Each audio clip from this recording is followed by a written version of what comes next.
Hello, everyone. I'm so glad you came today. It's, the sun is playing peekaboo with us, but it's very lovely out there. The tree is barely moving, and when the sun comes out, the shadows are sharp. But right now, the sun is behind a cloud. And I'm here to welcome you to the Advancement Center and the world of magic and miracles, where time and distance cannot separate you from this moment. If you're tuning in today or you're tuning in next year, welcome. Welcome.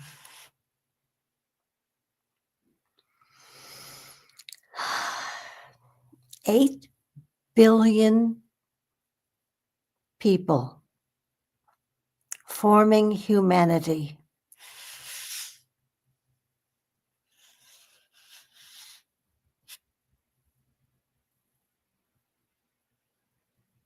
I wrote this myself, and I cannot read it. So I'm going to put on my glasses. Sorry.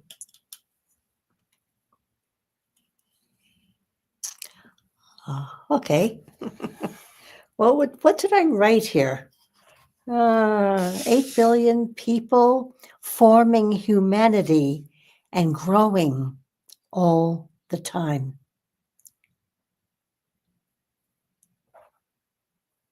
The prevalent wish of everyone is for peace and fulfillment for all.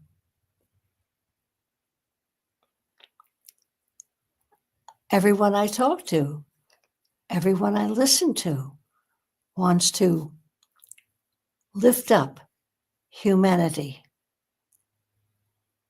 and enjoy the life that has been given. Yeah.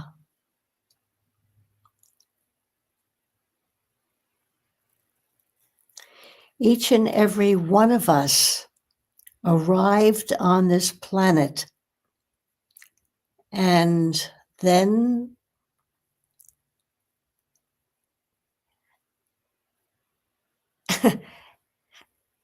and lay down the millions of different paths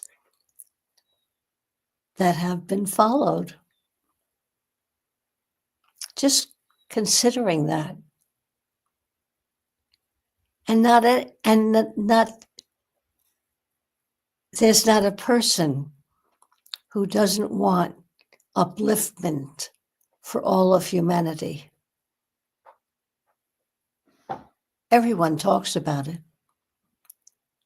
but only we can do in our own hearts what is most necessary. And this past week, I've been thinking about what does a life need when they arrive here from their origin? Yes, they could be born into poverty or riches, but there's one basic element, and that's life itself. Now I'm going to put all my notes away that don't mean anything to me anymore. And there is one that I identify with. I met her seemingly by accident, but now she speaks to me a lot. There's a museum on West 77th Street in New York City called the Roerich Museum. And Roerich had quite a fabulous and fascinating life. And he was known for his symbol of three balls during the war, which meant do not touch this place. It has treasures. And the treasure that I met when I went to the Roerich Museum was her. And she's known as the mother of the earth. And you're running around the museum with a group of people, and I stopped in my tracks because she spoke to me. And she said, humanity needs you. Humanity needs your perspective, your love, your caring. Be the mother to everyone.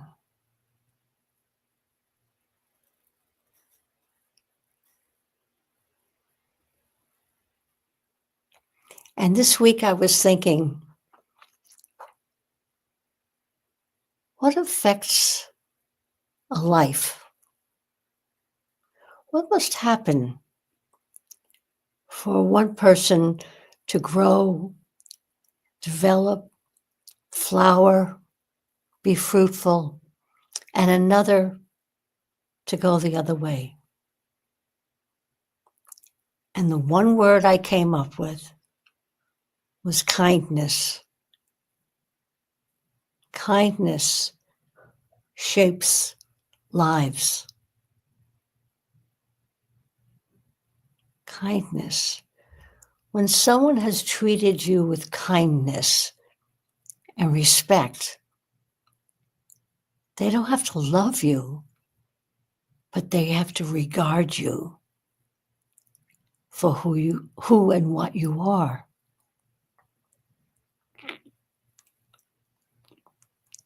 So I came to the conclusion that kindness in every one of its forms shapes the world, shapes humanity. And you never forget kindness.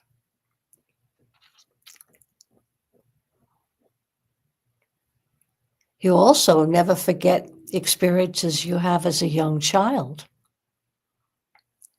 That young child is being formed all the time by every experience, by every approval, every disapproval.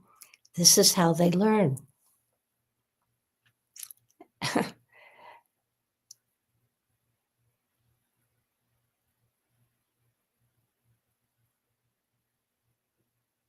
Let me add, so many people of my age, which is up there, write their memoirs. But I was too busy living to sit down and corral words on a piece of paper. So what I do, instead of looking back at a book of memoirs, I just look back through the travelogue of my life. And it is fascinating. And I also have 20/20 vision of everything that happened, even including a moment where my family, which my father, my mother, my older brother, were traveling in Long Island, and it was around dinner time. Of course, that wasn't in our mind, but we said, oh, let's stop off. And we stopped off at my uncle and aunt's house, and they have 2 children. And we rang the doorbell, expecting to be welcomed with hugs and laughs and smiles. And to my amazement, my aunt said, "Oh, I'm so sorry, but I only have 4 lamb chops." I've never forgotten that. That was more than 80 years ago. So we left. But that experience, I think, molded so much of who I am. Because the most important word in my lexicon is welcome. Welcome. We have 4 lamb chops, and I'll open a can of tuna, and we'll make a mixture and a big salad and come and sit down. And let's enjoy each other. And that's a hallmark of my entire life. Can you imagine if every one of us were aware of the effect we were having on a young person's life? Kindness. I think it shapes people's lives. You never forget someone who was kind.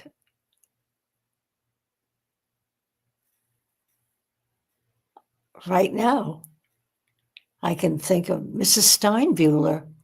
She was my 5th grade teacher, and she saw in me what I was yet to learn. I'll never forget her.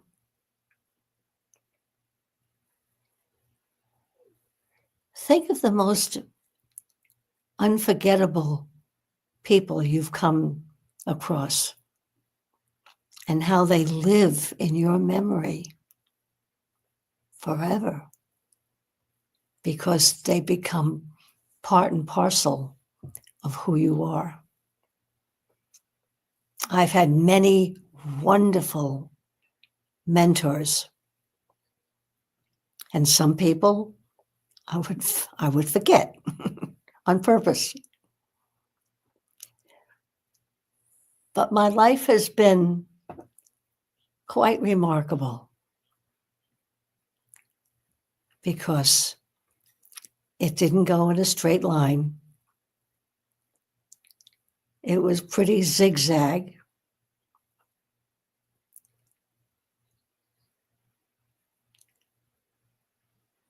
But what's so exciting is where we end up now with friends that we count on and love that is constant. So I know that I'm rambling, but it just feels so good to be with you.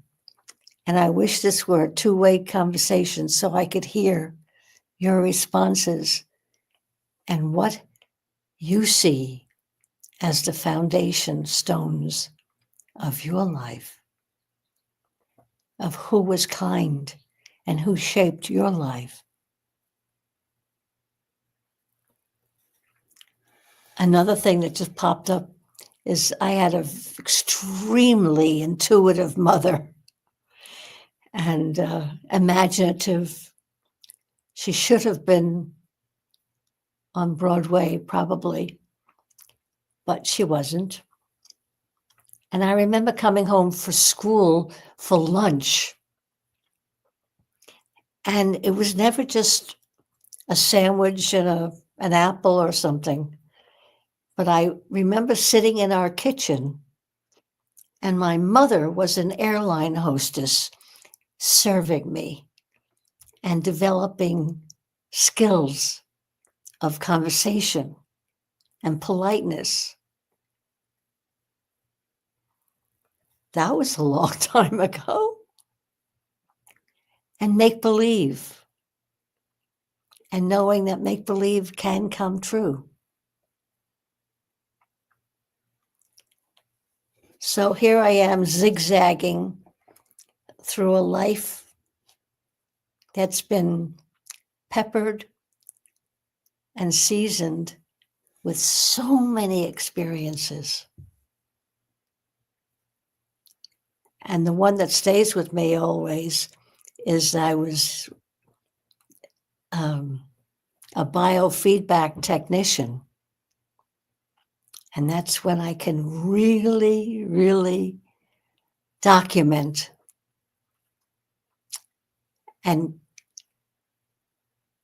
validate what I know without any kind of technical device, because I feel people.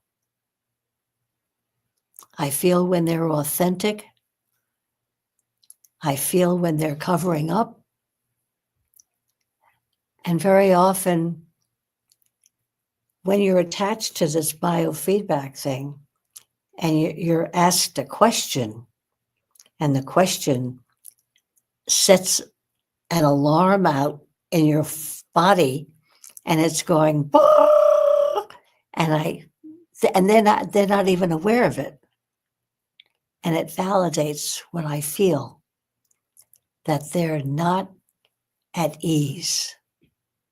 And my job was to show them how they can be at ease. That's just on the way. However, I came across something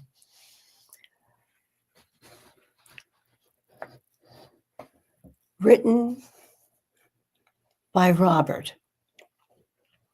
And I'm going to say right now that living with my husband, Robert,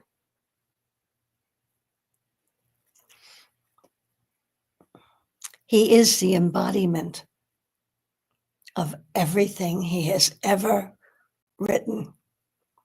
He lives it. And that's my treasure and joy. So this is what I'm going to read. He wrote this in January of 2019. And I felt that it was worthwhile to share this with you, because you're not going to see it anywhere else. So, there are many new ways to explain the flow of life, but there is nothing to describe the prediction of the future. The future that you manage to be able to gather from time to time without a thought of your ability until you actually experience what you have predicted in real time. The feeling of, I knew that, comes very often as you move forward and allow the future to be part of your everyday reality.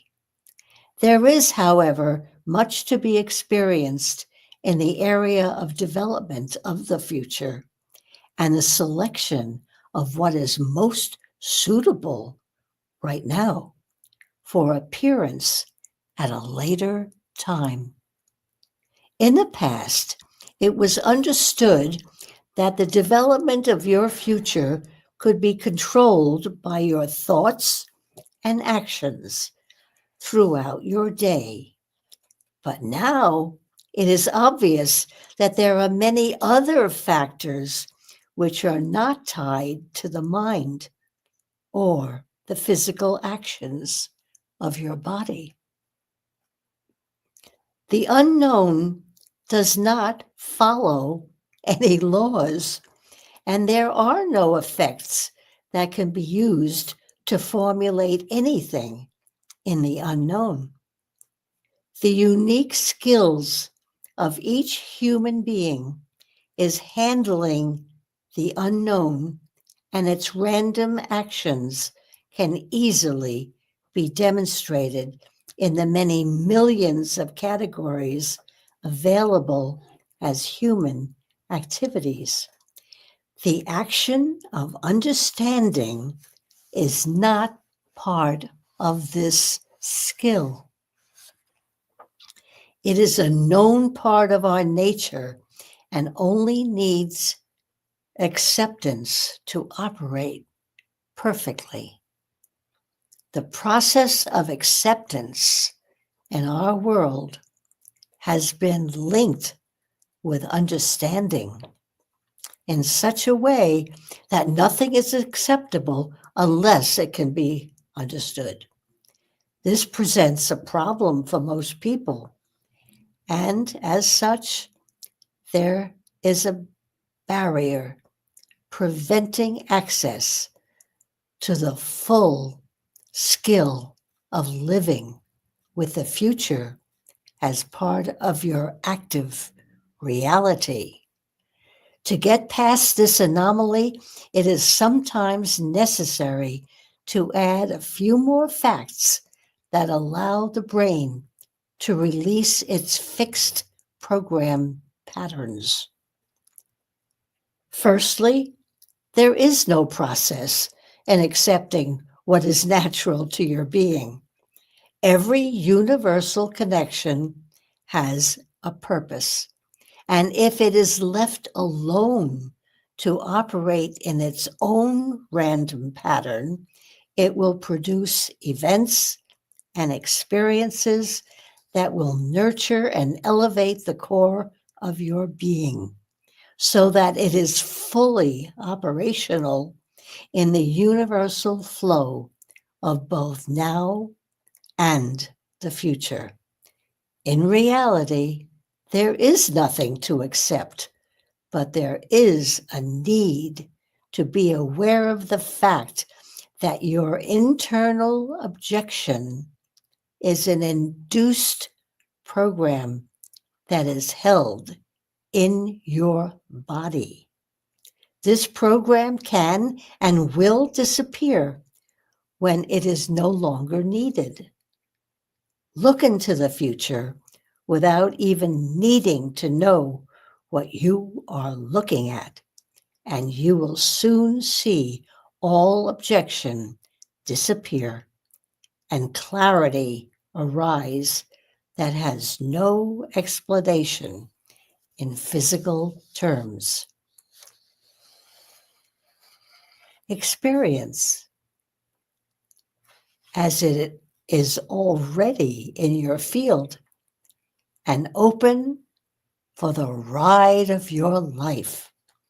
Enjoy and celebrate every moment as we take you to new heights and bring you the sparkles that will accelerate you through all barriers and regenerate your field to one of brilliance and pure perfection.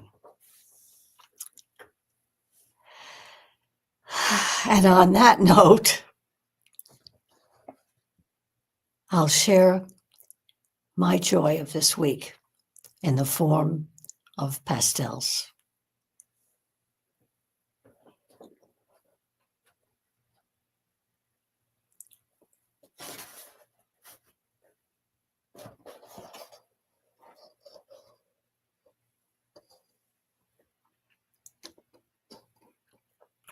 I don't know if you can make out, but that is a deserted boat left to its own devices on a spit of land.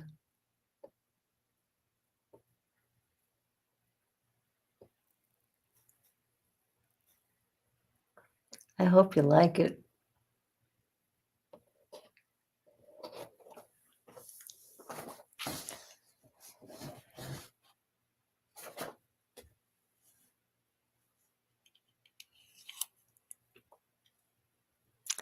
Well, that was quite an experience.